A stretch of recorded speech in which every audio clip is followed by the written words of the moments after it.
Hi అండి, welcome back to my channel. ఈ వీడియోలో ఫిష్ ఫ్రైని సింపుల్ అండ్ టేస్టీగా తక్కువ ఆయిల్తో క్రిస్పీగా ఎలా చేసుకోవాలో చూద్దాం. మీరు ఈ విధంగా చేశారంటే కొత్తగా వంట నేర్చుకునే వాళ్ళు కూడా టేస్టీగా చేయగలుగుతారు. ఈ ఫిష్ ఫ్రైని మనం సాంబార్లోకి సైడ్ డిష్గా కానీ పచ్చళ్ళలోకి సైడ్ డిష్గా కానీ తింటే టేస్ట్ అదిరిపోతుంది.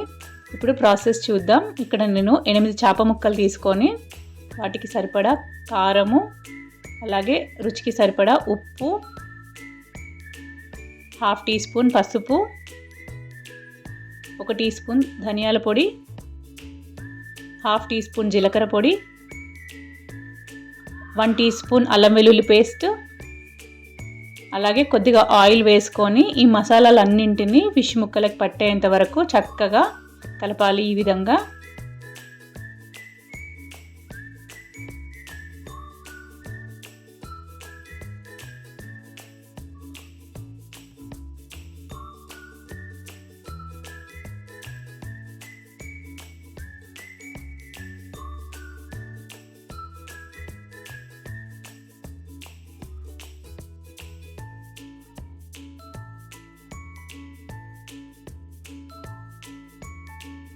ఈ మసాలాలన్నింటినీ చక్కగా చేప ముక్కలకు పట్టించి 1 గంట సేపు డీప్ ఫ్రిడ్జ్లో మ్యారినేట్ చేసుకోవాలి.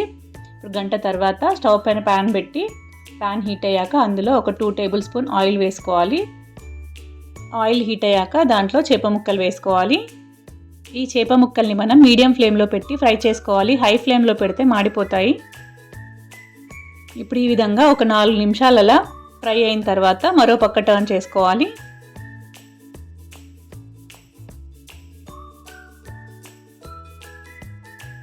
ఈ విధంగా టర్న్ చేసుకున్నాక మళ్ళీ ఒక 3-4 నిమిషాలు మీడియం ఫ్లేమ్లోనే ఫ్రై అవ్వనివ్వాలి. ఈ ప్రాసెస్ని మనం నిదానంగా చేసుకోవాలి. డీప్ ఫ్రై చేసుకుంటే తొందరగా అవుతాయి, కానీ ఆయిల్ అంతా వేస్ట్ అవుతుంది. అది మళ్ళీ వేరే కర్రీస్లోకి వాడలేము మనము. ఇప్పుడు ఈ విధంగా టర్న్ చేసుకున్నాక మీడియం ఫ్లేమ్లో పెట్టి మరొక 3-4 నిమిషాలు ఈ విధంగానే ఫ్రై చేసుకుంటే క్రిస్పీగా అవుతాయి చేప ముక్కలు. ఈ విధంగా టర్న్ చేసుకున్నాక ఒక 2 నిమిషాలు ఉంచి స్టవ్ ఆఫ్ చేసి ప్లేట్లోకి డిష్ అవుట్ చేసుకోవడమే అండి. సింపుల్గా చేసుకోవచ్చు అండ్ చాలా టేస్టీగా ఉంటుంది. తక్కువ ఆయిల్తో తొందరగా చేసుకోవచ్చు. అండ్ ఫిష్ తినడం వల్ల మనకు డి విటమిన్ కూడా లభిస్తుంది. డాక్టర్స్ కూడా ఈ మధ్య ఎక్కువ రికమెండ్ చేస్తున్నారు ఫిష్ తినమని. కాకపోతే మనం డీప్ ఫ్రై చేసుకుంటే అన్హెల్దీ అనుకొని తినము ఫిష్ ఫ్రైని.